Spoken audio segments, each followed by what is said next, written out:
Imagine yourself as a junior developer. Go back in the years and remember how it was to start at your first developer job. It's your first day. You're feeling nervous, excited, tense, and perhaps a little scared. You enter, and you're welcomed. You make the rounds. You say hi to everyone. And then you're shown to your desk. You have your equipment in front of you, and then you get your credentials, and then you start logging in. So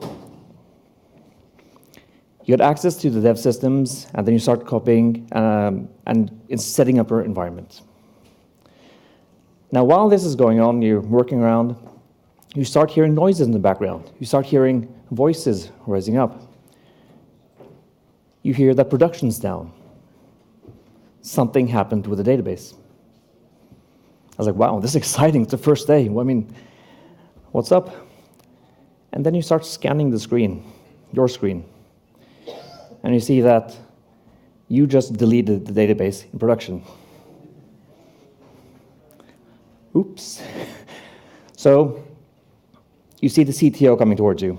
He pulls you over. And you're standing there.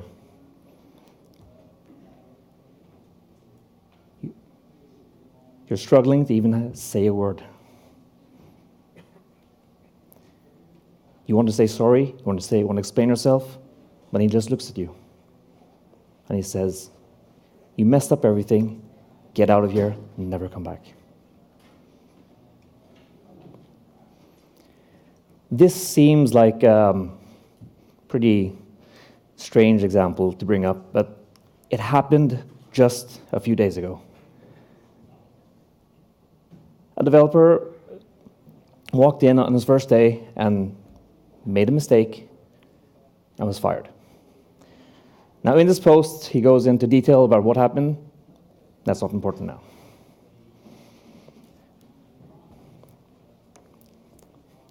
This is an aluminum furnace.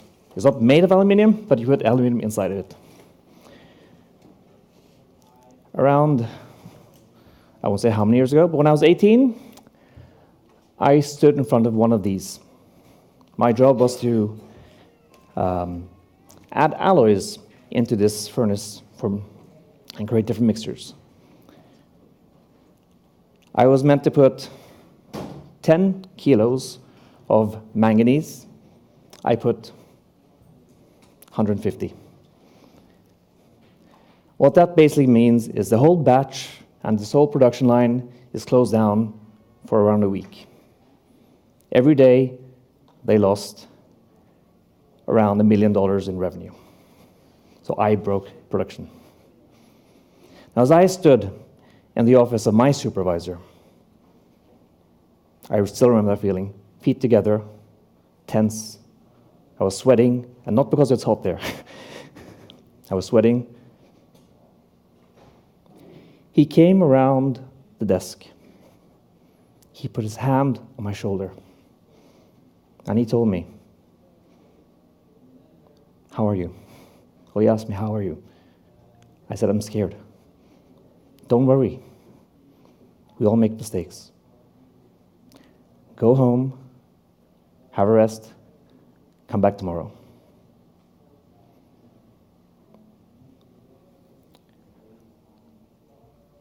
When I came back, and they'd cleaned up this mess, and the week after, I was given full responsibility for everything with this production line.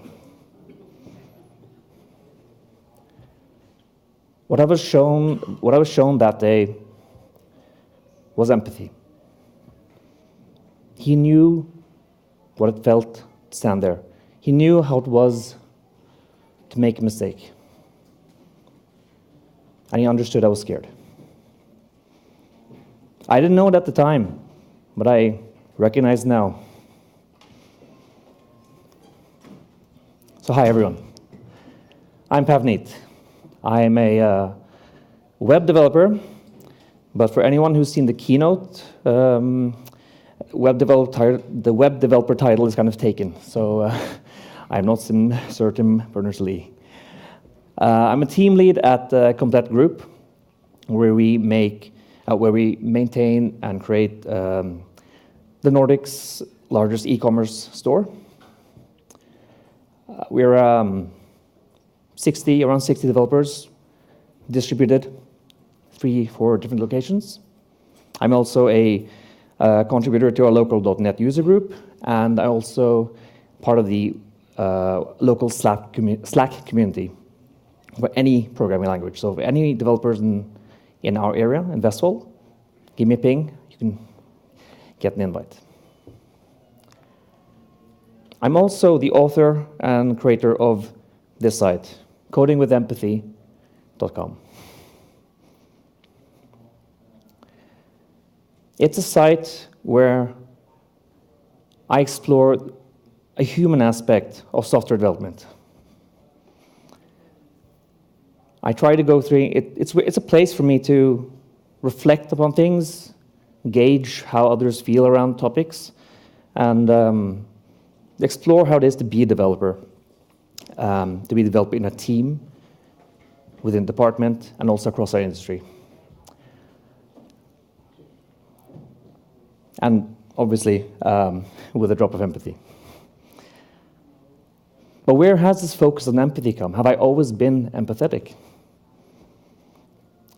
You see, it's actually not something that I've really reflected upon until very recently. It was created after one of the most difficult periods of my life, where I've never been lower, but the result was empathy, which has led me which led me to say that empathy has now become a guiding principle in my life as a software developer. So just quick overview of what we're going to kind of touch on today. We're going to go into some definitions, go into a story about discovering empathy, and how we could try to cultivate for ourselves. Oh, one more thing. I am no expert on this matter. I have no titles, I have no courses. This is my experiences, and take it for what it is. So, does anyone here want to share their understanding of what empathy is? A word or a couple of words? Anyone? Just shout out. There are no wrong answers here. Anything. Being able to understand the other person's position.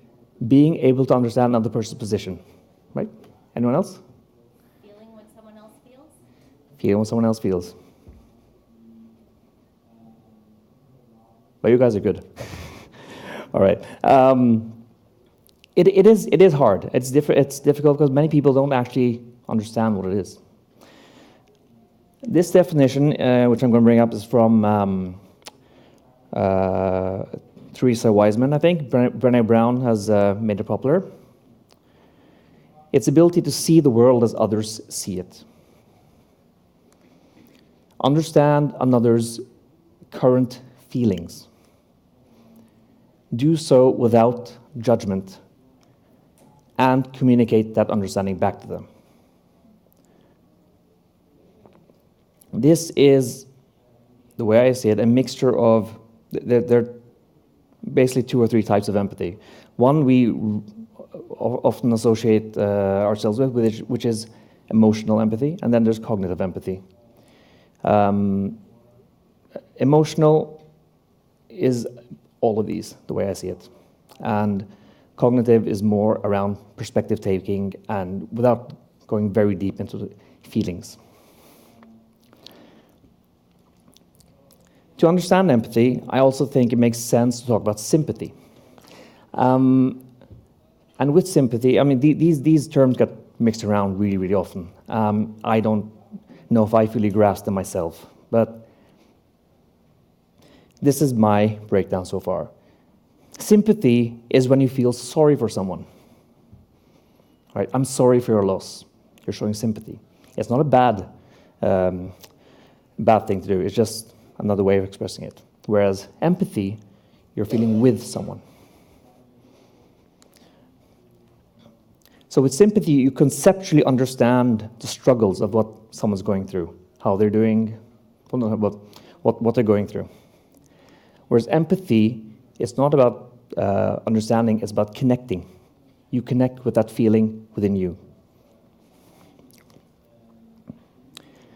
With sympathy, it's very easy to offer a solution. Come with your perspective. And with empathy, again, you're focusing on the connection itself. Through empathy, you can actually come to a solution, which is the right solution, or a better solution than with sympathy. Now, we can't always go into empathy, because that's a lot deeper. We can get into that. An example of empathy and sympathy is, well, my son came home the other day, and he told me that someone called him a name on the bus. And I jumped straight in and said, wow, that's horrible. Why do you do that?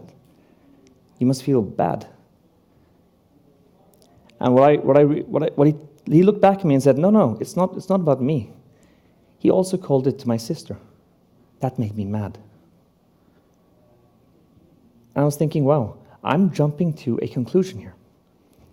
I'm hearing that someone called him a name, and instead of asking him more about it, I'm jumping to a conclusion, and I'm also saying what I think about that. So that was more closer to sympathy than empathy.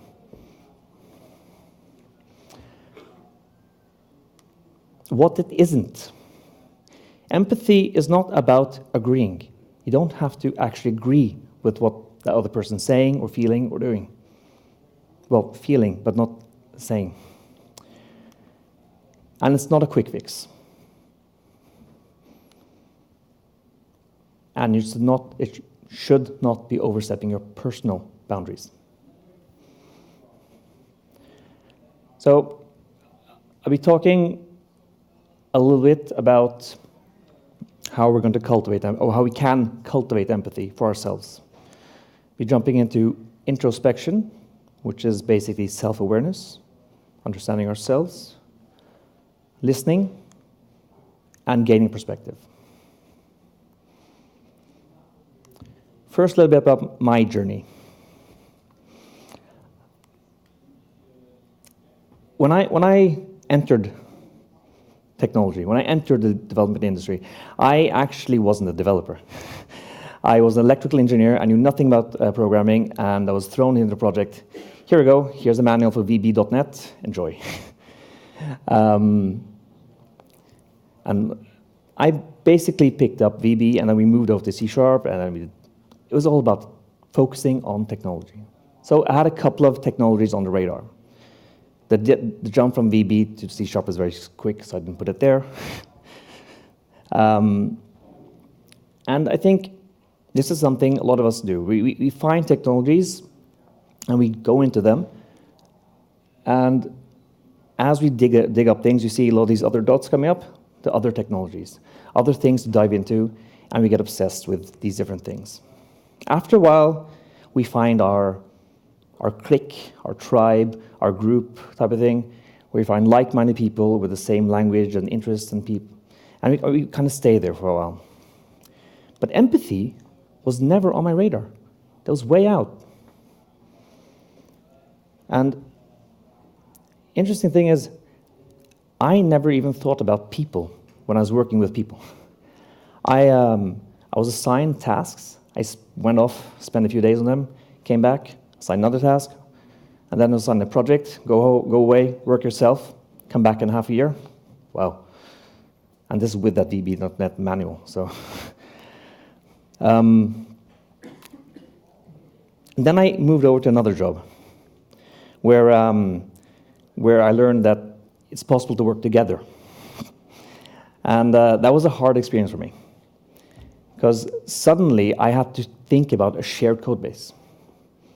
I mean, nowadays, I don't know, I think it's more common now. We talk about shared code bases, we talk about shared repositories. I used to put my code on a USB stick, or was it a CD-ROM? I can't remember. It was very personal, at least. And we talked about things like Scrum. We talked about things like pair programming, testing. These are things I had no idea about. And then I met someone called a user.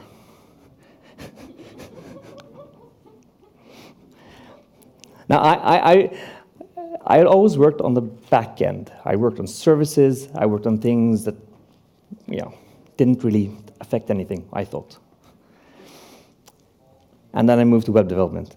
And everything I do just goes straight out, like, wow.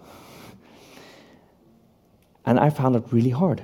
I struggled because I did what's in the story. I tried to put it in the computer.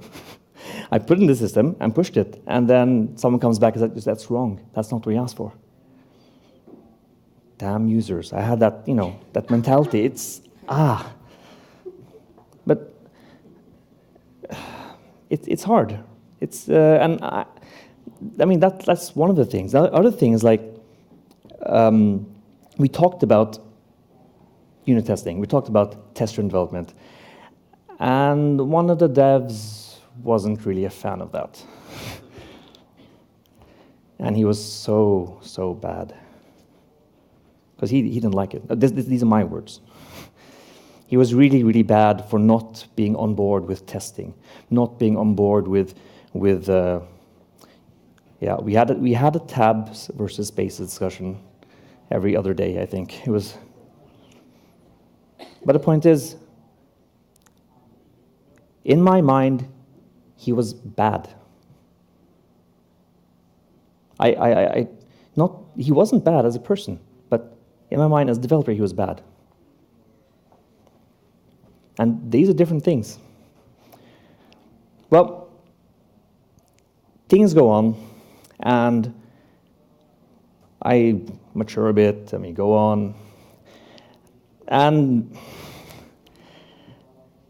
this is not too long ago. This was me, burning. I remember coming out of a meeting. You see, the project was running late, and we were pulled into this meeting. Our team, we were 5 of us on the team. Our part of the project was just way behind. We were doing our best, but then we were offered a choice. Either work overtime now, while you have a little flexibility, or wait a few weeks and we can mandate overtime. Okay, thank you. That's a really nice choice. And at this time, I'm a team lead. And while this was being said, I just felt my blood bubbling. I felt how this was something which was I didn't agree with, but I had no words to communicate this out with. I couldn't understand how to communicate this in a good way. And there was swearing involved, and there was a very loud discussion. At the end, though, we kind of agreed. Those who are on the team, those on the team who want to work extra, who feel they can do it. Otherwise, you couldn't, you see. And sure, we agreed, and we moved on. But I was still, even though I agreed in that meeting, I didn't really agree. I couldn't understand. Why are we working like this to a deadline which didn't have value? I assumed didn't have value. Well, time went, and we made it. We actually made it. It was like, yay! The project was happy. People around me were happy. This was me. I wasn't really happy. I was tired, really tired. You see, even though we agreed not to work if we didn't feel we could, I was a team lead. 3 of people around me are working weekends, weekdays, evenings. I can't go home and just watch them work overtime. So that's my feeling at the time. And then I started putting hours. I didn't talk to my wife about this, I just did it. And we have 2 kids. She was pregnant with a third. And this kind of pulled from both ends. After we celebrated this win, I went on vacation. I didn't come back for 6 months. So, burnout.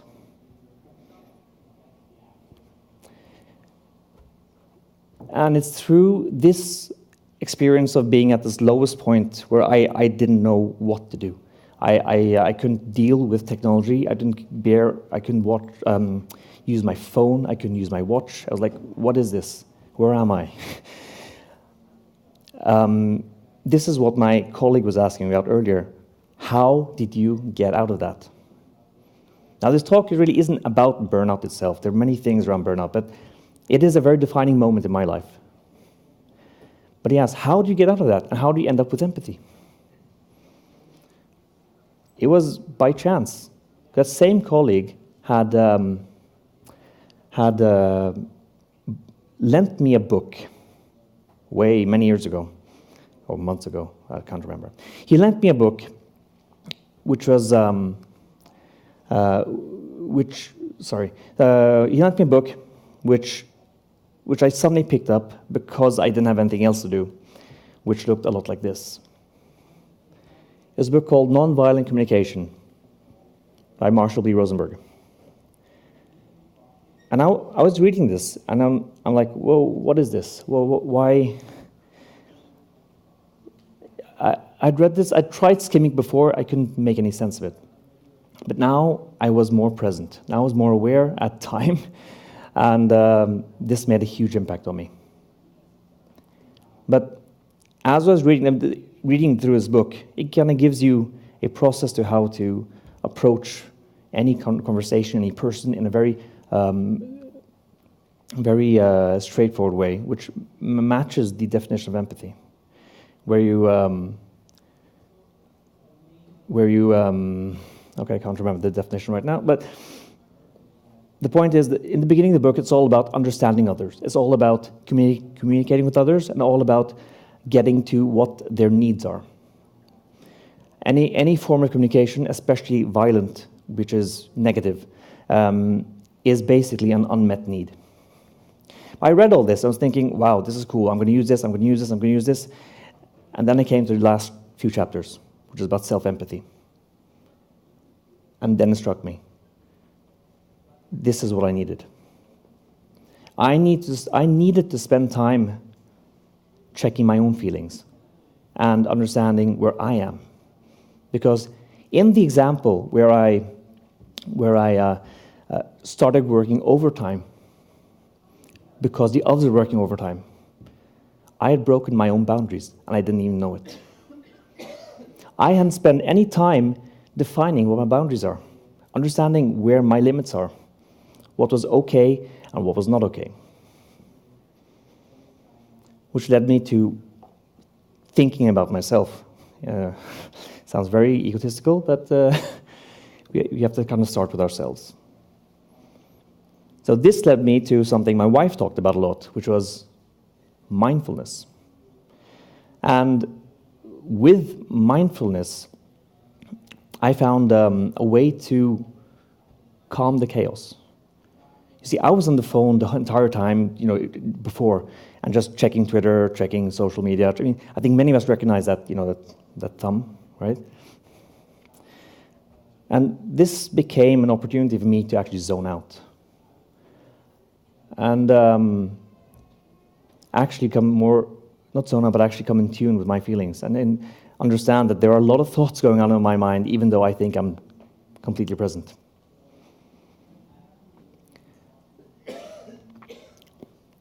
Another thing I started doing was journaling. Now,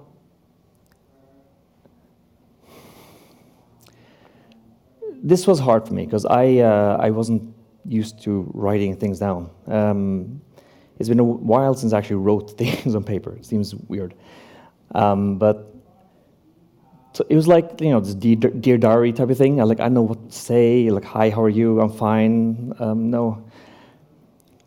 But after trying this for a few days, I kind of felt that, wow, I can actually write things here. I can actually empty myself.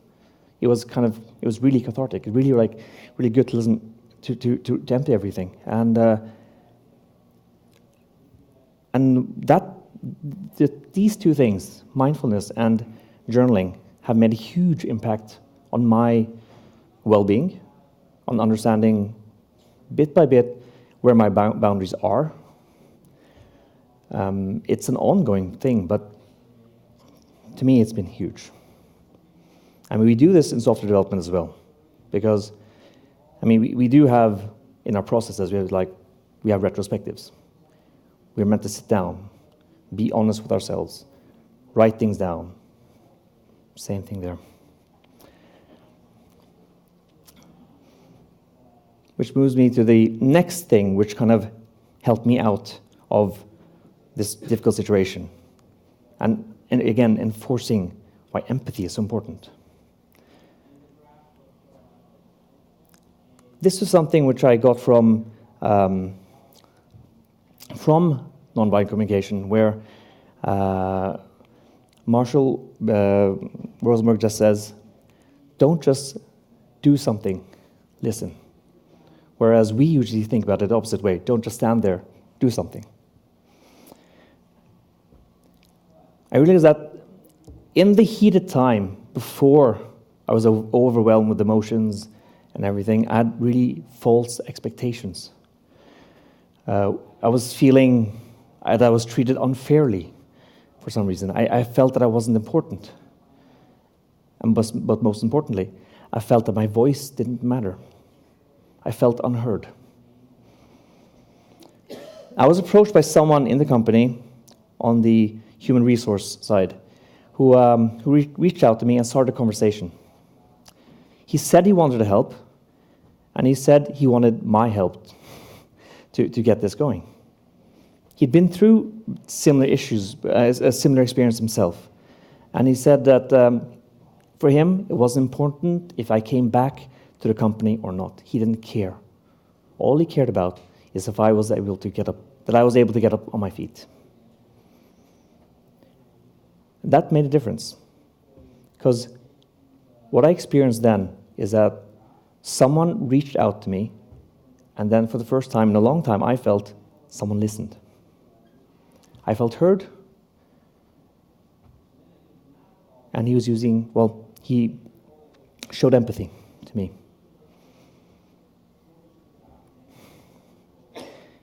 And the same way, I was also contact another professional, actually, and he did the same thing. He listened. They both listened. And that was an extremely healing experience. And this kind of opened me to the power of what empathy actually is. Now, none of them actually told me what to do. None of them said, okay, you should be at work in around 2 months or 3 months or whatever. They listened. I figured out the answers myself. They guided me, but I figured them out myself. So, listening is a huge part of empathy. We're always focused on what we want to say in a conversation. We always focus on our points and our experiences. So I suggest instead, try to listen. Listen intently to what someone is saying. Look them in the face. Turn off your devices. Listen. And not only listen, try to understand what they're saying and where they're coming from. And if you can go one step further, trying to understand the emotions. But you can't do this properly. You cannot do this properly if you have your own noise going on in your mind. You can't do this if you have your narrative going on. You're thinking about, okay, I see you're struggling, I would do that. And I do that. You could do that. It's really hard to actually listen to what they're trying to tell you. They might be saying, we can't, look, my example, we can't work overtime. What was I saying? I don't want to lose time with my family, my children, my wife needs me. That's what I was trying to say. I didn't have the words.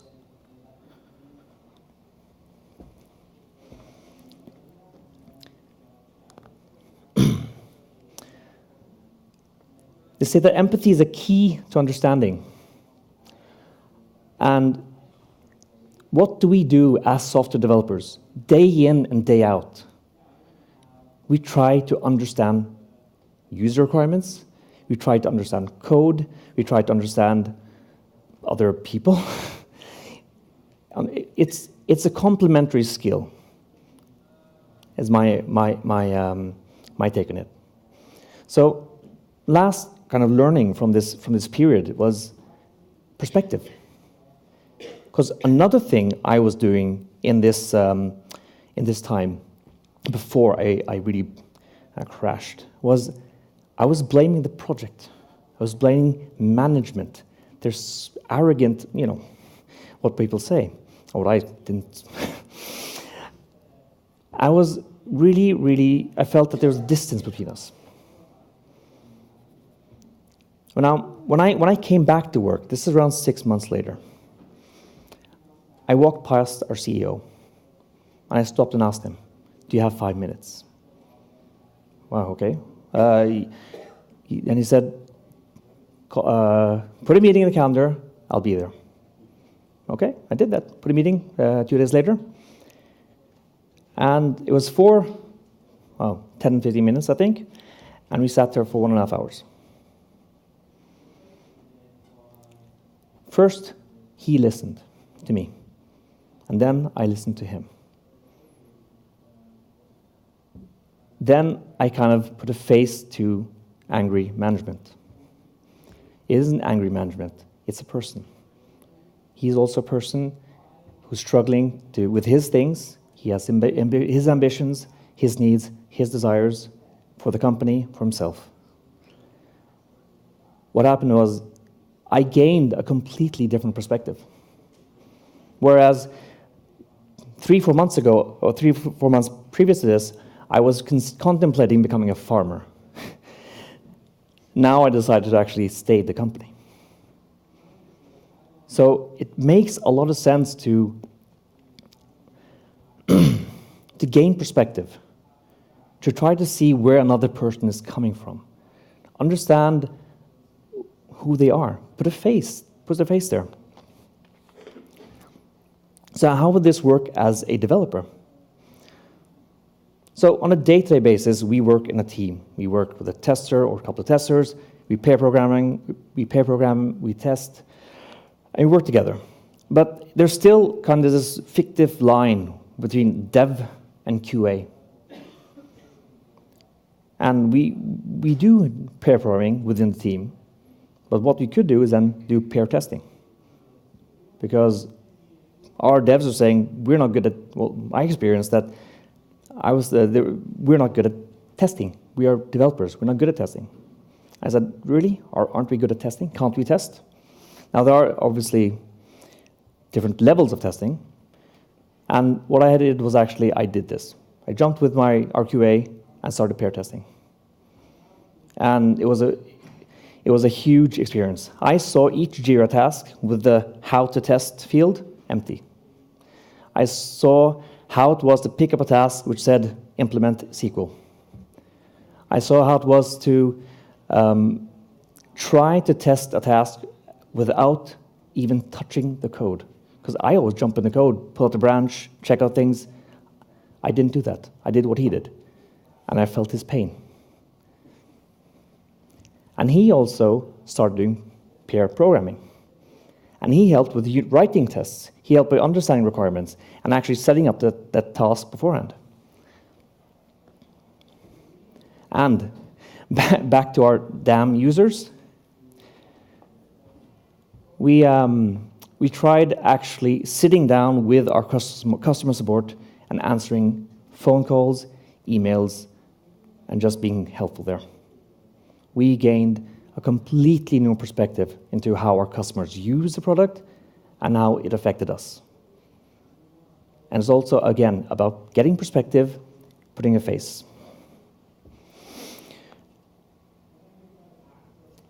And when it then comes to personal conflicts, irritations, every day-to-day things, this framework versus that framework, that's typically a sign that you don't understand where the person is coming from. Angular versus JS. Why Angular versus React? Why do you go one way, not the other? Because on one side, you're saying the same things. The same arguments on each side. How can you then end up with different frameworks? You have to understand where that person's been, why, the experiences, and that's the only way to gain that understanding. Hope time's going fast here. For me, it's been a really, really long journey to come to this point. Well, time-wise, it's only been a year and a half, 2, but it's been really, really tough for me. I've gone through many painful experiences, and everyone's journey is unique.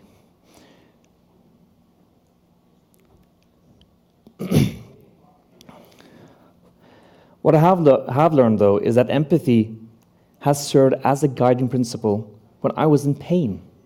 And think about how it would work if we can do this when you're not in pain, but actually just struggling a little bit. So I use empathy whenever I can. I try to go deeper. I try to talk to people. I try to understand where they come from. Be there, be present. Mindfulness, journaling, they all help. But is empathy something you can learn? Can you actually learn this? People don't agree about this, but I'm very sure that you can. I feel that I've also gone through this. Empathy is a skill you need to actively practice giving and receiving. And it's a tool like any other. You need to practice it, and you need to keep on practicing it. And again, do so by looking at yourself first. Begin with you. Understand where your boundaries are, how you tend to react. And don't filter. When you do journaling, don't filter. Put it all out there. Listen intently. And gain perspective. This is one thing we tend to be really bad at doing. When you disagree so much with someone that you can't see where the common ground is, that's especially when you need to try to reach out and gain that perspective. Because they weren't born Angular developers. They weren't born React developers. It'll happen over time through experiences. But empathy is hard. We call them soft skills, but these are the hard skills. This is what we should be spending most of our time on. Now, to be able to even show empathy, we need to allow ourselves to be vulnerable. In this graph from which I drew, this is based on something Brené Brown said, where when we don't allow ourselves to be vulnerable, we end up with a culture or a relationship filled with shame. Shame and blame. When we allow ourselves to be vulnerable, we can have empathy. Now, empathy is no guarantee that everything's going to be fine. Empathy just guarantees that we see each other, we connect with each other, and we're allowed to progress from there. This is something Seth Godin said. Empathy is the hard part. The rest is mechanics. We're not wired to walk in someone else's shoes. It's not our first instinct. Showing up with empathy is difficult. It's hard to outsource, and it'll wear you out. But it's precisely what we need from you. This has been my experience. And I can...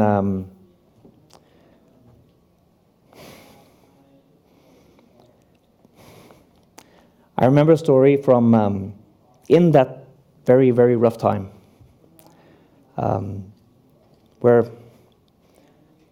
my daughter, something was wrong with her shoe. I don't know what it was. She said it scratched, it itched. And now I was late for work. I had been up till 10 the day before, and got up around 4 or 5 because of the newborn. Or I mixed up, but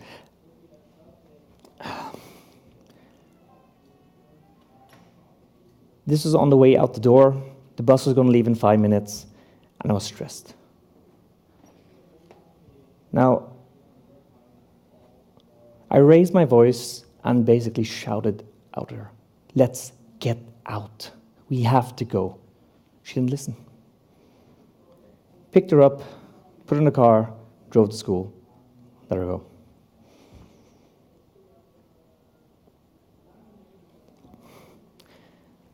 This was a very, very difficult experience maybe to go through. How difficult was it for her to experience this?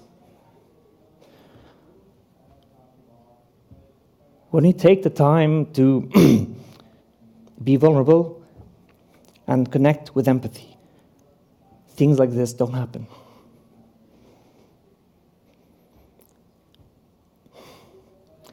So empathy is a choice. Like in the example of the junior developer who got fired for making a simple human mistake, and my own experience of being shown empathy. It's a choice, and it's a vulnerable choice. You open yourself up to connect with someone on a deeper level, and you do so without judgment.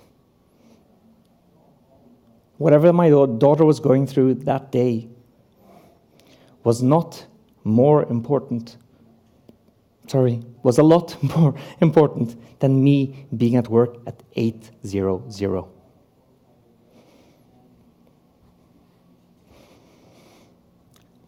I believe you can all take small steps to make the world a better place for each other, our family, our friends, our colleagues. But all you need to do is have the courage to begin with yourself and make empathy a guiding principle for you. Thank you. That's all I have today.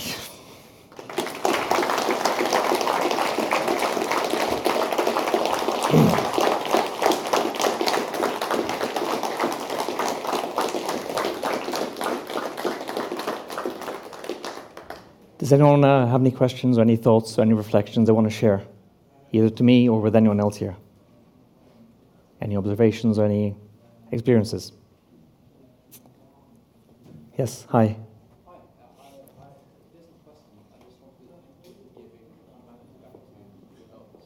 Sorry? Thank you for. Thank you. I try. I try to do that for myself and hopefully for others. Thank you. Anyone else? Anything to share? No? All right. Thank you so much. Hope you have a wonderful day.